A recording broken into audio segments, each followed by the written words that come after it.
All right, question 2C, part 2. All right, it says the ramp up the side of the mound is a tangent to the mound. So there it is, this thing here. The ramp can be modeled by this function here. And it says use calculus to find the vertical distance below the top of the mound where the ramp meets the ground. In other words, here is the mound. So it goes like this, yeah. We've got a tangent to the mound, so it's going to look like roughly like this, yeah. And it's going to touch about there, yeah. And here's the top of the mound, there you see. And what we're wanting to find is that distance in there, that distance in between these two, yeah? And what is that distance below? So it's the distance here below the top of the mound there. Not drawing this very well, but you get the idea. There's the top of the mound there, and this is where the ramp meets the mound here, and the distance keeps going up obviously, but what's the distance below the top of the mound where the ramp meets? That's what it's asking.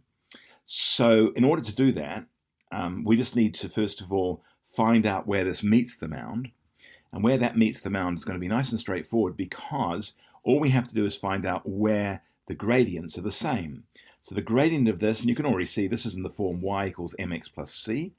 So h, if h is equal to 0.5x plus c, or in this case, whoops, minus c actually, I'll just make that change.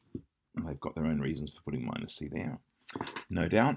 So let's find the gradient of this. Well, differentiating h with respect to x is going to equal 0.5. So that is the gradient of the ramp here. In other words, m equals 0.5. There it is.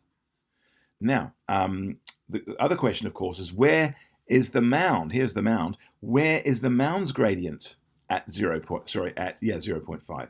So the other one, h of the other equation is negative 0.5x squared plus 3x minus 1.5.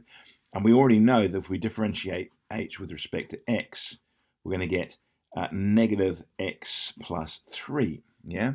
But we know the gradient, and we just want to find out when is the gradient of 0.5. So we've got 0.5 is equal to negative x plus 3, and we want to find out what's the value of x when that's the case. In other words, we want to find the value of x here. We want to find this value of x, and that's what we're finding here. So let's go ahead. I'm going to subtract 3 from both sides. There is minus 3. So negative x is equal to negative 2.5. So x is equal to 2.5. So x is here equal to 2.5. There it is. Now, of course, we want to find the value of h at that point there. We know it's 2.5 along, but how high is that point? So we're going to say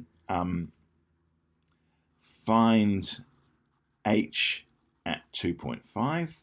So I'm going to go h is equal to negative 0.25 times 2.5 all squared plus 3 times 2.5 minus 1.5. There it is. And that all equals, and I'll put all that into the calculator and see where it takes us. Here it is. So I'm going to have a negative 0.25, a negative point, wait, what did I just do?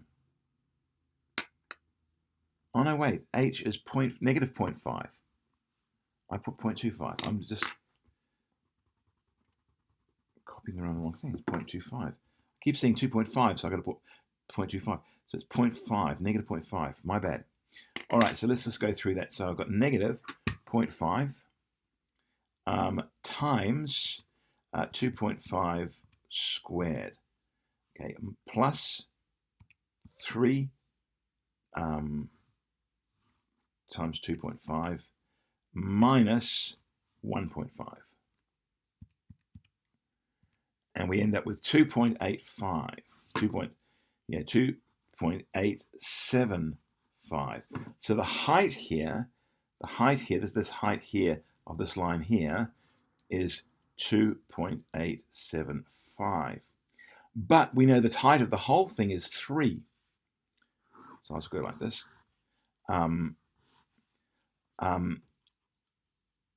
height of mound equals 3, height of ramp is 2.875, therefore ramp touches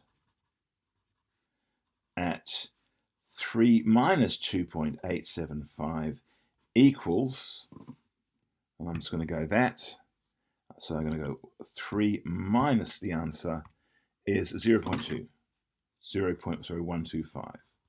And it's going to be in meters. There it is. So this the gap here, that gap there is this gap in there. That gap there is 0.125 meters. And that's what the question seems to be asking us to find. Hopefully that all makes sense.